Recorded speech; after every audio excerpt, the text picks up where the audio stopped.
السلام علیکم و رحمت الله و برکاته. و علیکم السلام و رحمت الله و برکاته. سوال ما همین بود که به کار یک خیری که نیت میکنید و به نیت خود کمی بی‌پروایی میکنید یا کمی دیرتر انجام میدید، آیا انسان گناهکار میشود در همین حالت؟ شما نیت رو به یگان وقت مخصوص میکنید یا نه من همین رو میکنم گفته میمونید؟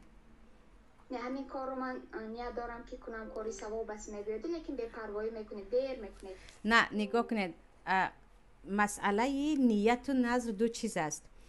نظر یک چیزی هست که شما گویا وعده میدید به الله که من همین کار رو انجام میدم. مثلا میگوید انشاءالله من فرزنددار شدم و همین نفرها خیر میکنم. این الکه یک نظر است، یک وعده هست بین شما و پروردگار که حتما وقت فرزنددار شدید این کار رو بکنید. دیر کردید گناهگار میشوید، برای اینکه شما وعده دادگیتون هست به کی؟ به الله. و وعده ها به بنده های الله دادن و اجرا کردنش فرض است. کجا رسد؟ به نظر. یوفون بالنظرهم و یخافون یوما کان شره مستطیر میگوید الله. اما بعضا میگوید انشاءالله من به نزدیکی خیر کردنی هستم، یا میگوید شما نظر نکردید یعنی به الله وعده ندادید، یا گفتید انشاءالله به نزدیکی فلان کاری ثواب رو میکنم. یکی دیرتر کردید گناهگار نمیشوید، اما خوبی ندارد این کار، یعنی مکروه هست. گویم برای چی؟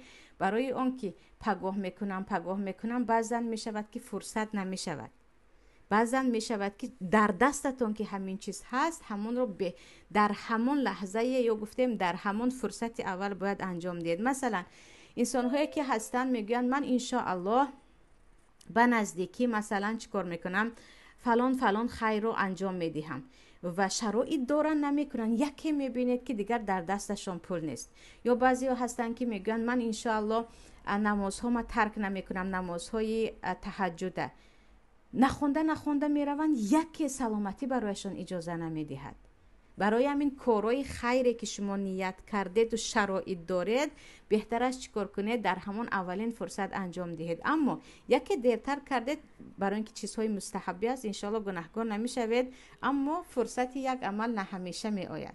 یعنی اولین فرصت من به خواهرهایم میگم انشاءالله، مثلا خواهرای هستن که میگن من انشاءالله فرزنددار شدم، حامله هستم، مثلا تولد کنم درس رو میخوانم، و اکثریت خواهرها باور کنید بعد از تولد کردن اصلا به کتاب دست زده نمیتوانند، همین نیتشان کتی میموند. یا میگن فلان مشکلی هم حل شد. مشکلی های دنیا حل شدنی نیست.